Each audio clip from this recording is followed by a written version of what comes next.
Recently, Daniel Sheehan, Chief Counsel for the Christic Institute in Washington, D.C., was in Minneapolis as a speaker for the Samuel F. Salkin Lecture, sponsored by the First Unitarian Society, 900 Mount Curve Avenue. In addition to the evening lecture, Mr. Sheehan spoke to a capacity crowd at an early morning forum with First Unitarian Society, relating what we should know as concerned citizens about the Iran-Contra affair. He just arrived this morning, was on the plane all night, and is ready to roll with us. He's going to talk at this forum. Louder, please. Can't get much louder. Can't get much louder.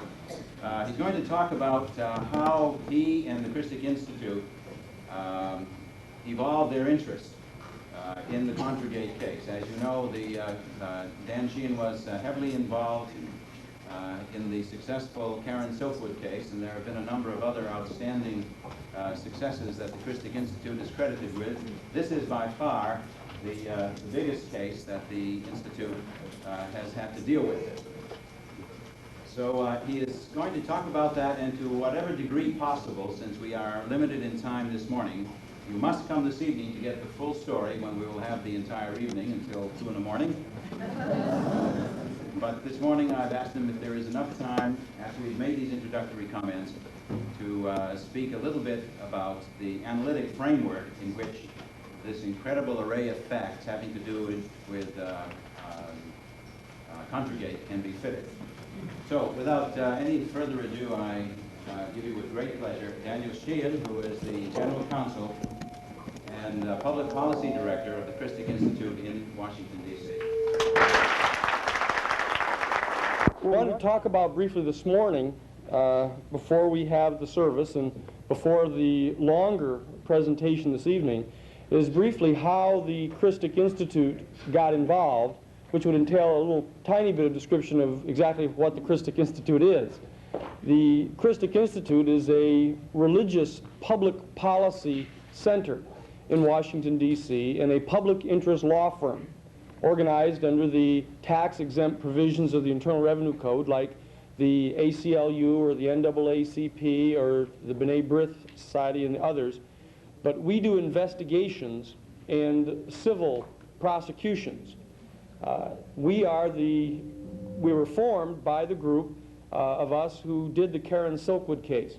I was the general counsel at the Jesuit National Headquarters in Washington, D.C., in their social ministry office from 1975 to 1979. And it was there that we were contacted by the National Organization for Women, specifically by the Labor Task Force under Ellie Smeal, and asked to supervise the investigation and civil prosecution related to the killing and contamination of Karen Silkwood out in Oklahoma. Sarah Nelson, who was the Labor Task Force Director for the National Organization for Women, supervised that investigation litigation in coordination with the Jesuit office. Now, people thought that was an interesting alliance between the Jesuits and the National Organization for Women. The alliance, in fact, has generated 2 small boys with Sarah Nelson and I, whose soccer game I'm missing this morning. But they've assured me that it might well be postponed because of the snow in Washington, D.C. So I know that that'll make you feel fine in Minnesota, that Washington is under the snow and we're having a nice, sunny fall day here. In any event, when we completed the Karen Silkwood investigation and civil prosecution and had won the $10.5 million judgment against the Kerr-McGee Nuclear Corporation, we were preparing to go back to our respective shops, Father William J. Davis and myself to the Jesuit National Office, Sarah Nelson to the National Office of NOW, a number of others back to their respective shops, and we decided that it was clear to us that what had motivated us in going way out on the limb and saying that we were going to be able to convict one of the largest private nuclear industries in the country of this type of extraordinary offense, that we had all shared the risk together, and that the thing that had motivated us to be able to go out onto that dark path without being able to see every step or every twist and turn, but with the faith and confidence that we would eventually get to our goal along that darkened path, was a basic belief and a faith and a hope in a certain cosmic balance that supports truth, that gives a real tactile quality to the truth, much like an elephant being hidden under the bed covers of your bed, that the simple fact is that it's there.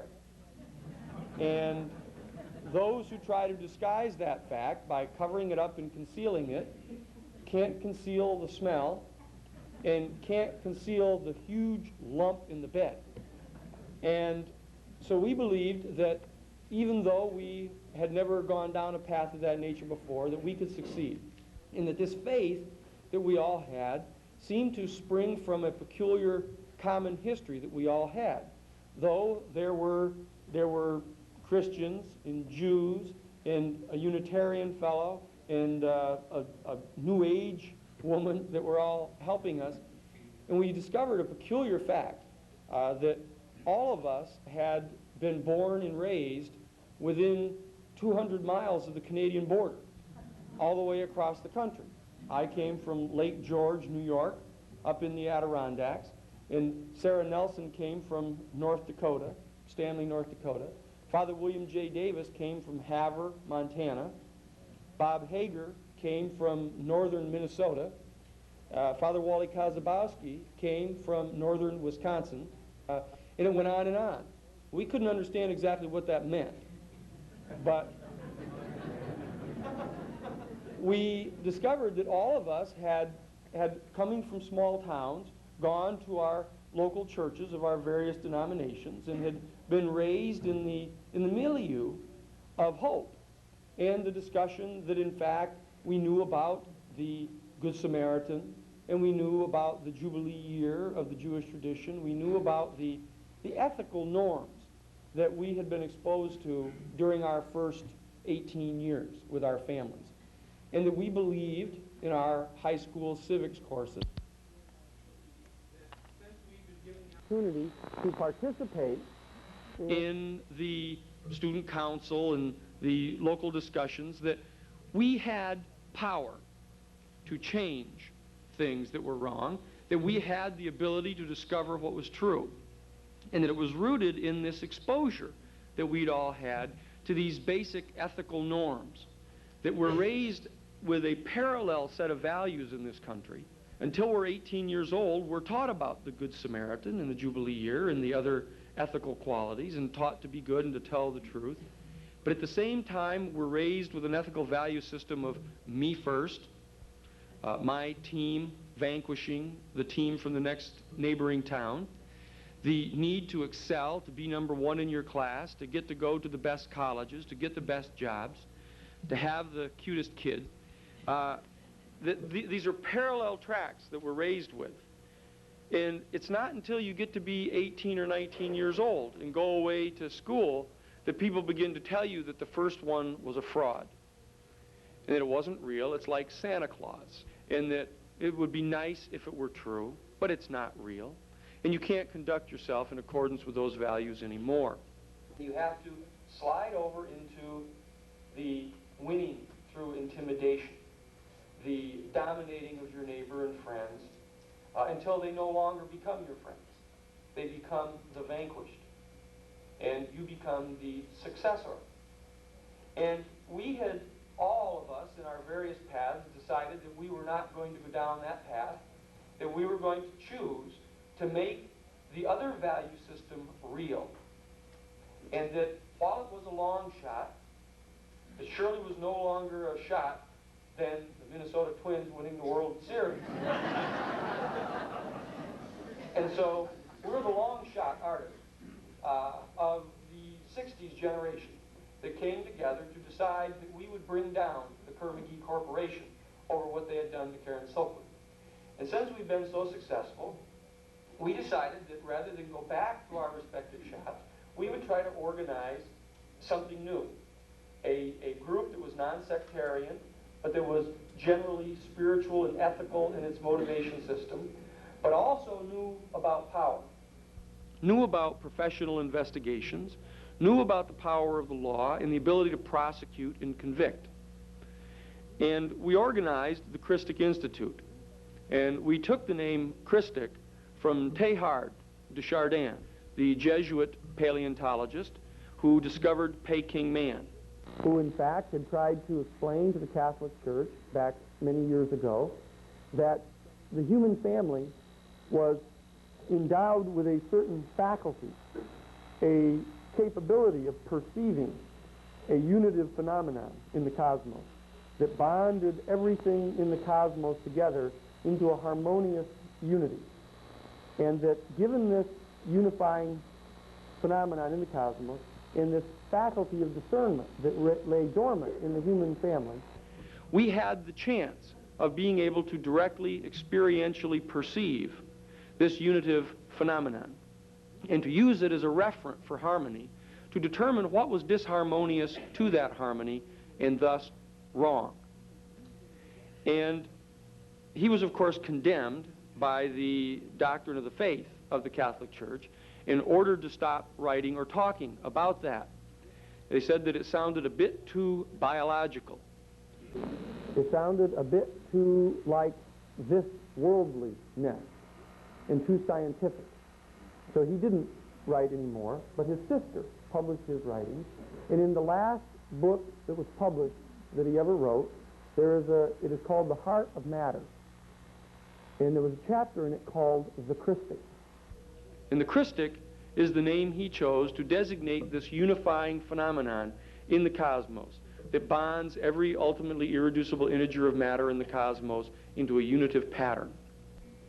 And that is why we took that name, and that is the concept that motivates us into believing that those forces are with us, and those who would tell the truth, those who would discover the truth and reveal it, and base a system of self-governance on the truth and those basic values. And so we put together the Christic Institute. We did a number of cases. We did the 3 Mile Island litigation that obtained the federal court injunctions mandating that the 3 Mile Island facility not pump all of their radioactive water from the spill into the Susquehanna River. It didn't seem like a great demand. We also were called in to investigate and prosecute the Ku Klux Klan and the American Nazi Party that shot down the peaceful demonstrators down in Greensboro, North Carolina, and obtained a judgment not only against them, but also against the police department of Greensboro, North Carolina, who had participated in the planning and execution of those assassinations. We also did the first-degree murder defense of the first elected black mayor in the Delta of Mississippi since the Civil War, and uncovered a major cocaine smuggling operation down there, and bizarrely enough were able to ascertain who in fact committed the murder he was charged with, get them onto the stand, and break them on the stand to confess what they had done.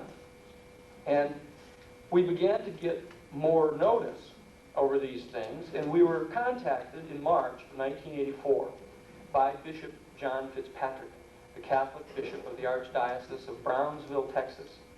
And we were asked to come in to provide the criminal defense for the first workers that were arrested in the sanctuary movement.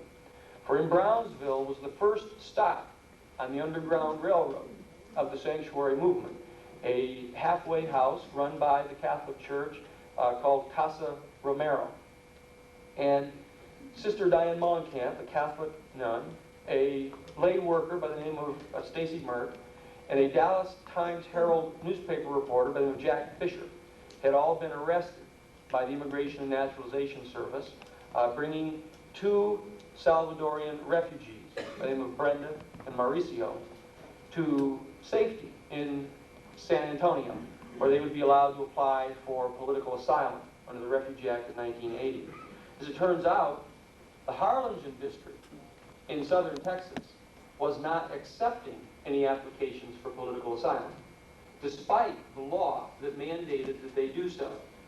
This was, of course, in the early term of the Reagan administration, and they had determined even then that they were not going to obey the law. They simply disagreed with the law, and they believed that they simply ignored it long enough and defied it firmly enough that we would not have the courage to enforce it against them. Because after all, they believed that they were the law, because they perceived themselves as the government, not the Congress of the United States, not our elected representatives who have been designated by the United States Supreme Court in Supreme Court cases as the government of our country. And we discovered in that case that there was an attitude among the INS and Justice Department in the Harlingen District of Texas in defiance of the law. But we couldn't understand why they were so silly as to have arrested these particular people. If you had to pick a group of defendants to try to prosecute, this was the wrong group.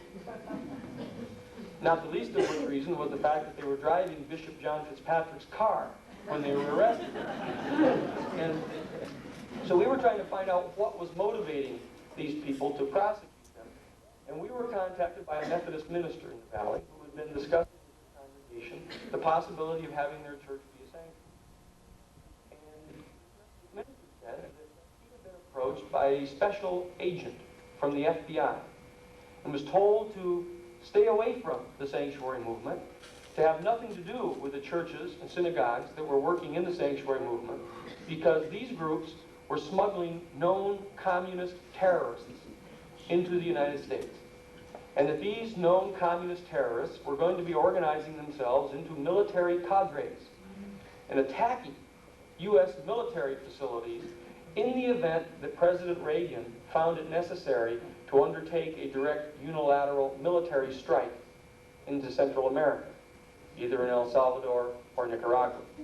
And that these people thus, these known communist terrorists being smuggled in by the churches and synagogues, were threats to the national security of the United States. Well, this Methodist minister came in a high state of dudgeon to us and asked us whether there was any truth to this. Well, Father Wally Kazabowski, who was our investigator, who spoke Spanish and had lived in Nicaragua for a number of years as a missionary, and I, after we picked ourselves up off the floor in hysterics at this idea, told him that we didn't think that he really had to worry much about any veracity of those charges. However, within a week, we were contacted by another minister from the valley who had been approached by yet a different agent from the FBI and told the identical story. So after completing the preliminary hearing in the criminal case in March of 1984, we returned to Washington, D.C., and we began an investigation. I reached out to a number of investigative journalists whom I had come to know when I was working at the Cahill Gordon law firm on Wall Street, when we represented the New York Times in the Pentagon Papers case against the Nixon administration. I was 5 of the lawyers on the Pentagon Papers case. And we reached out to other investigative journalists that I had represented when we represented NBC to defend the right of newspaper journalists and TV journalists to protect the confidentiality of their news sources from grand jury discovery. And so we had a little group of assets there to look into the source of these bizarre stories. And I reached out to some professional private investigators that I had met when, in another incarnation, I was one of the litigation attorneys at the office of F. Lee Bailey. And we brought these interesting group of people together and asked them to find what was going on that would cause these people to have this kind of bizarre attitude about members of the sanctuary movement and these refugees who were escaping tyranny and death from Central America. We learned very quickly that on the 6th of April of 1984, President Ronald Reagan had signed a classified National Security Decision Directive, number 52, directing the undertaking of a secret military mobilization and a secret readiness exercise here in the United States to set up a plan whereby a direct military strike into Nicaragua or El Salvador, to be codenamed Operation Night Train, would be joined together with a domestic mobilization to be codenamed Rex 84. And under this plan, the Federal Emergency Management Agency would supervise a program pursuant to which, within a 2-week period of time, the President would declare a state of national emergency and suspend the United States Constitution. And they would round up, in this 2-week period of time, 400,000 undocumented Central American aliens as potential threats to the national security of our country. And they would incarcerate them in 10 military detention facilities. To assist in this operation, they were going to arm a domestic volunteer group to be designated as state defense forces.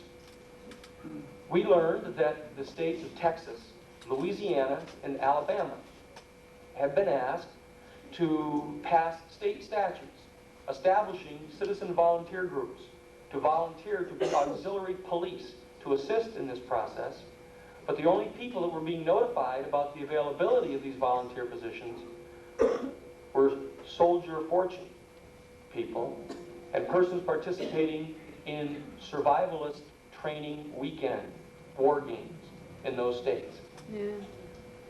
And we learned that there was a plan to actually distribute military equipment to these state defense forces, going from the Defense Department to the State National Guard units down to these state defense force groups during this Rex 84 exercise. We learned that the military equipment that was going to be distributed would hypothetically be valued at some $12 million worth of military equipment at its manufacturer value. But once it was out in the hands of these state defense force volunteer groups, it would, on the books, be revalued to its much higher replacement value, placing its value at something between $16 and $18 million.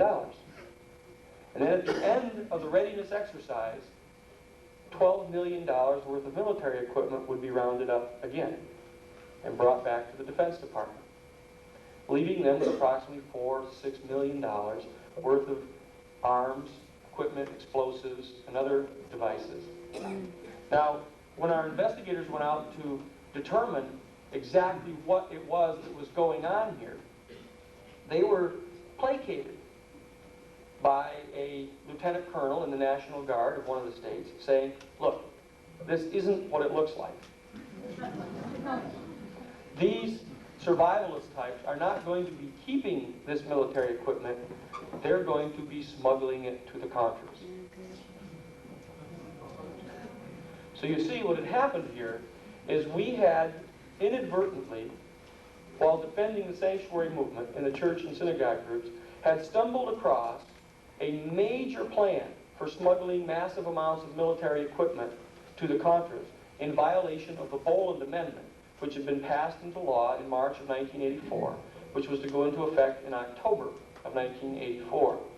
This military equipment was being smuggled from the Fort Lauderdale Hollywood Airport in Florida down to Ilopango Air Base in El Salvador, an air base jointly administered by the United States military and the Salvadorian government, making it totally impossible that the highest levels of the executive branch did not know what was going on, and that these materials were being taken from there, transshipped into Nicaragua to Contras, and down to Costa Rica to supply the southern front of Contra fighters. And the material was being landed on and stored at the ranch in northern Costa Rica of a millionaire American rancher by the name of John Hull. And that was the discovery that we had made that led to the unraveling of this entire episode that you now hear about. because in May of 1986, we named 29 men as participating in a secret private enterprise to mount and prosecute a private illegal war against Nicaragua and to support the Contras, in liaison with a young lieutenant colonel by the name of Oliver North in the National Security Council. We named every one of these men in an 85-page sworn affidavit listing some 79 sources of our information. And when that occurred, Adolfo Calero, the head of the FDN, one of the defendants, was represented by the former chief legal counsel for the Central Intelligence Agency, a man by the name of Anthony Lapham. And the biggest gun runner in the operation, a man by the name of Ronald Joseph Martin from Miami, was represented by the former United States Attorney from Miami. And they told Judge King that this was ludicrous. They said, if in fact such an operation were underway, shipping thousands of tons of smuggled military equipment into Central America from the United States, surely the Justice Department would have to know. And how could such an operation be going on with Lieutenant Colonel Oliver North involved in it without the President knowing? Very interesting question.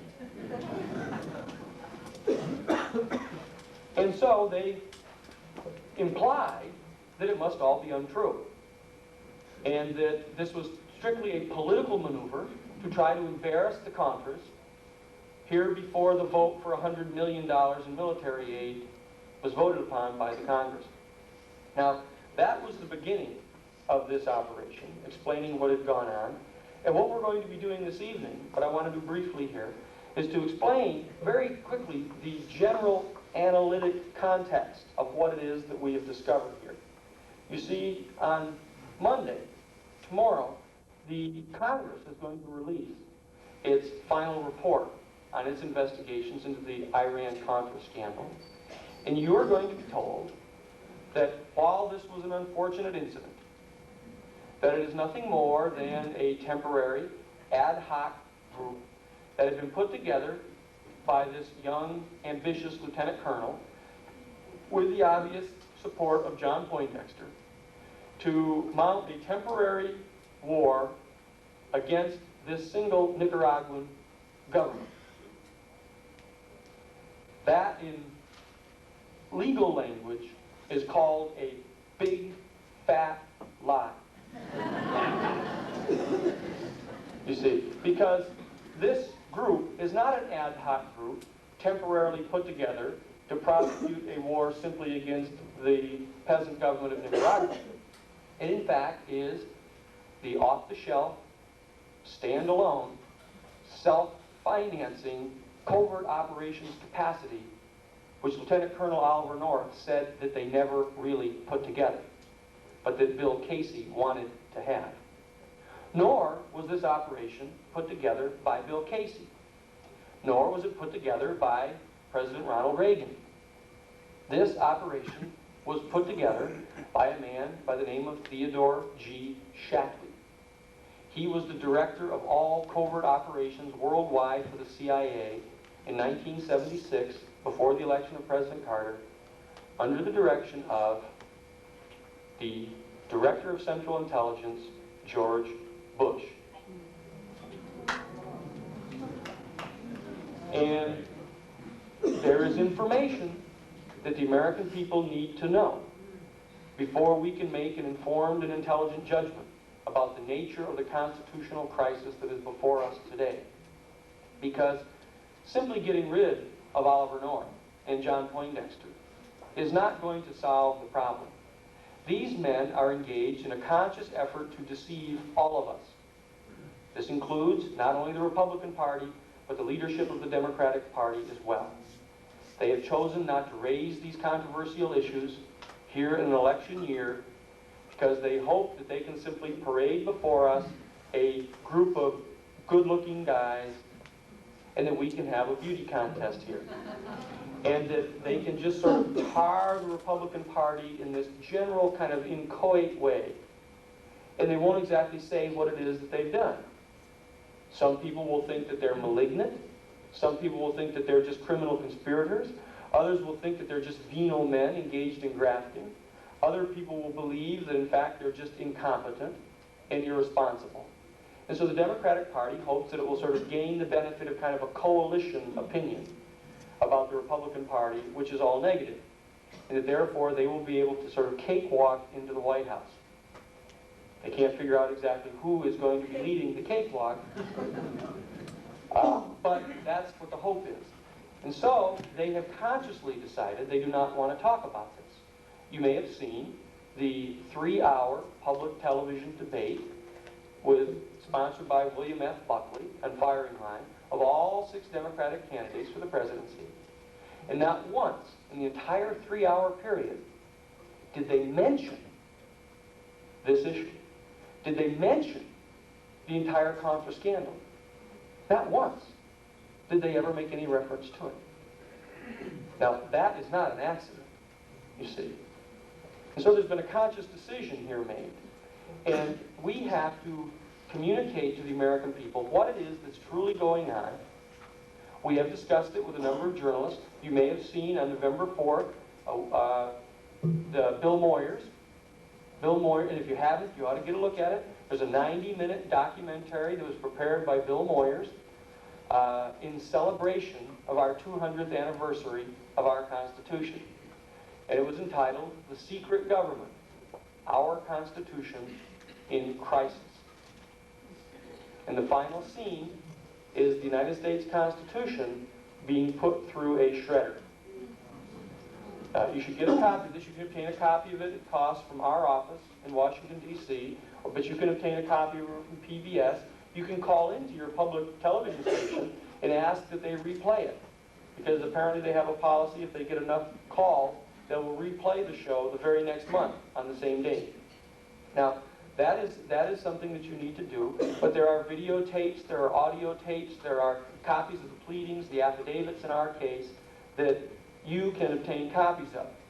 And it's important for you to do so, because we are dealing with an operation which indeed is the off-the-shelf, self-sustaining, standalone, covert operations capacity that functions out from under the control of any president, out from under the control of any director of Central Intelligence, out from under the overview of any intelligence committee of the Congress, and in complete secrecy from the American people.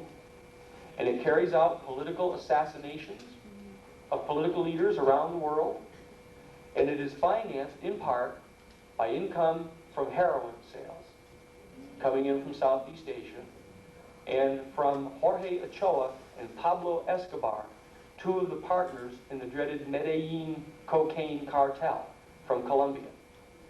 These men have said that they will help finance this operation, and they will assist in smuggling through their systems the guns and explosives that the off-the-shelf operation needs for their activities. Now, these are extraordinary facts, and they are so extraordinary that they assume that the American people will not believe it even when shown the facts. And that is what they are betting on. We are betting that they're wrong. We are betting that enough people in our country believe in the basic value system that they were taught when we were all children. That truth is important, that lives are sacred, that the things that we were taught in our high school civics courses can be made to be true. And that's the bet that we're engaged in. And we hope that you will share with us these basic values, and that you'll do the work that you have to do in partnership with the Christic Institute, because we can only do a part of it.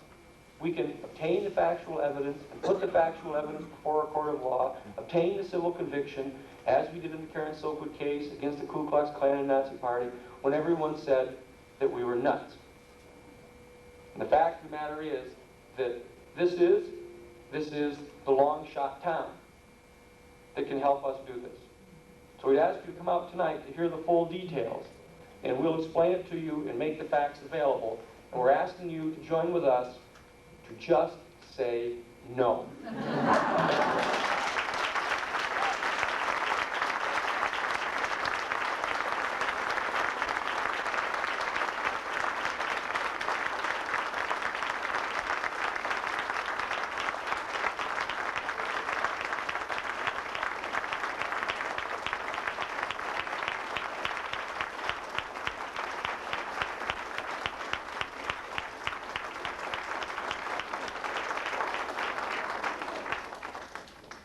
that's only the beginning. I thought that the very last point that Dan Sheehan made about the power of our preconceptions and our inability to admit to the facts even when they are presented is a problem I think that we all have, whether we're liberals, progressives, conservatives, or what have you. Even in my limited experience as a minister in 30 years, I can assure you that that is the case. I'm going to have Dan Sheehan take, for the next 10, 12 minutes, questions directly from you, and I'll ask you, Dan, to just repeat the essence of them for those who are in the rear and may not have heard it, and I will absent myself from any intermediary function. So, just take the question. Yeah, yes. Ed? Does Mr. Sheehan know if there has been any other presidents who have had secret plans for militia and secret plans to suspend constitutional rights? Well, the question is, have there ever been any other plans to secretly suspend the Constitution, to impose martial law, and have this type of militia function in our country? Yes. That under the presidency of Richard Nixon, in fact, there was a plan. It was codenamed Operation Garden Plot, interestingly enough. And in fact, the most enthusiastic supporter of this program was the governor of California. He had a full-blown plan developed inside the state of California, codenamed Operation Cable Splicer. And they in fact organized a system of mobilizing National Guard, militia, and others to establish martial law in the state of California. Richard Nixon was asking the other governors to follow a similarly enthusiastic plan. In fact, the governor of California had to retain a special assistant attorney general in California to assist in that domestic disorder control, a man by the name of Edwin Meese.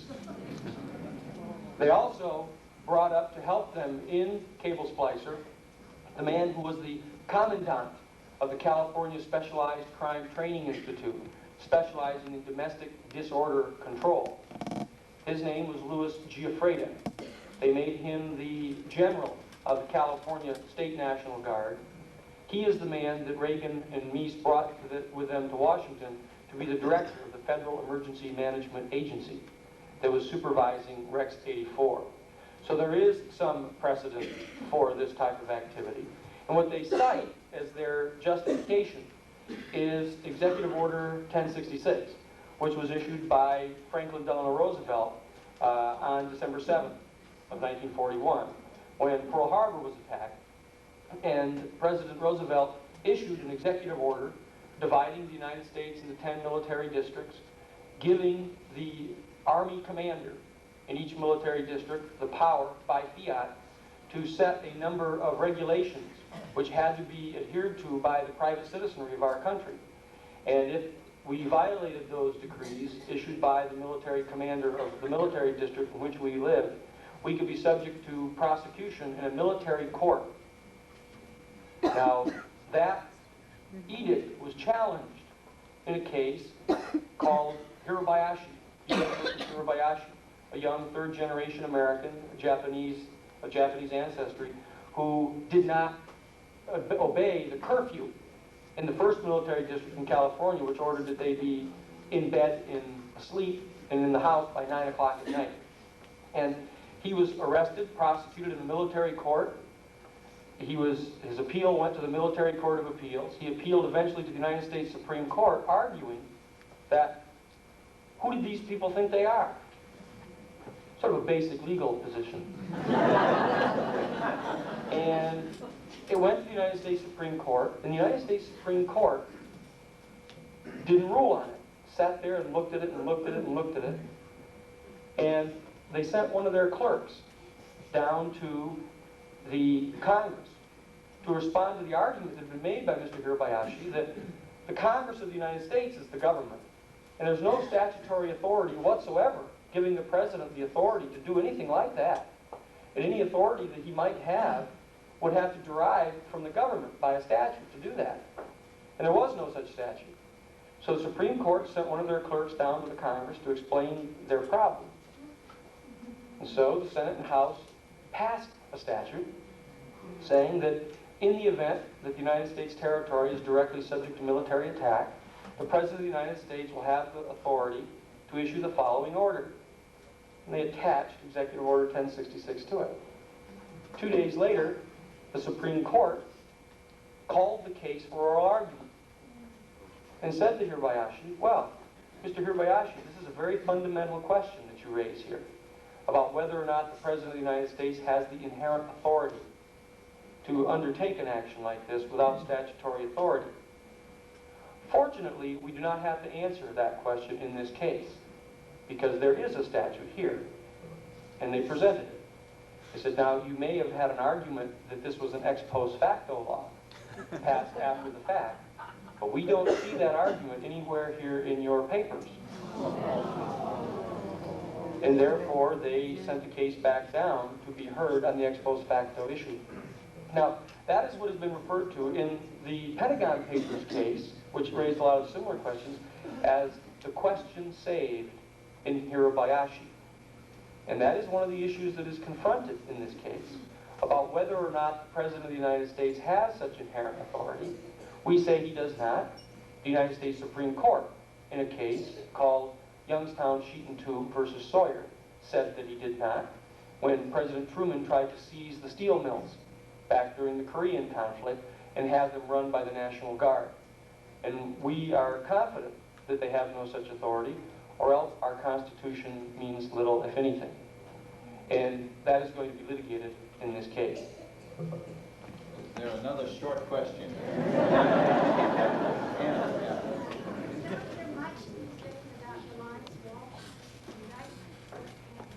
The question is that we don't hear much these days about the Lawrence Walsh investigation, the special prosecutor. I'll tell you why that is. I'll tell you one more thing that you haven't heard about it at all, which is very important to keep in mind, is that the charter under which Lawrence Walsh functions was drafted by Ed Meese.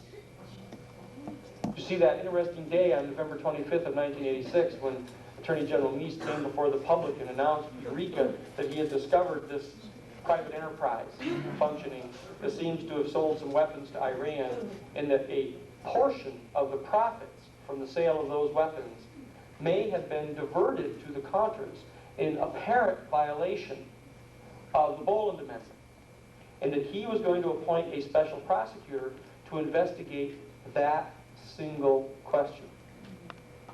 And that's what he did.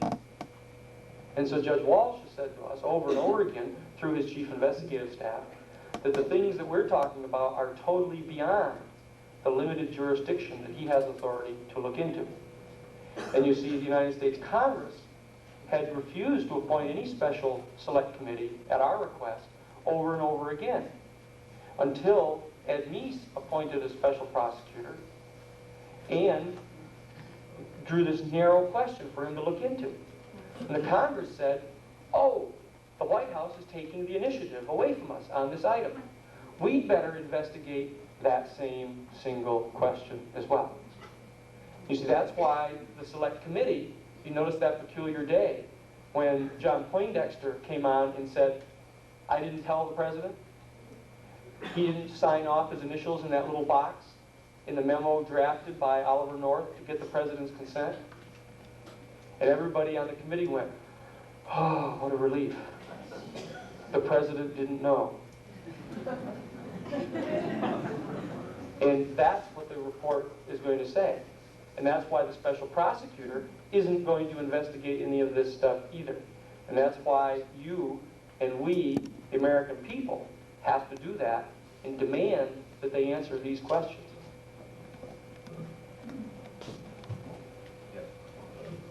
In your videotape, you mentioned that Richard Nixon was partly responsible for getting some of the secret team together back in 1959 when he was vice president. Is he still involved in any of this? The question is that in the affidavit and the videotape, we talk about Richard Nixon when he was vice president of the United States back in 1959, helping to bring together some of the early stages of this secret team. And the question is he still involved? We don't believe so at the present time. He was initially, and was part of the criminal enterprise. However, he had his major confrontation with this group, you see, in the Watergate incident, because the man that Richard Nixon sent to the meeting to set up the private assassination team back in 1960 was a man by the name of Robert Mayhew, the chief of staff for Howard Hughes, with whom Richard Nixon had this very special relationship.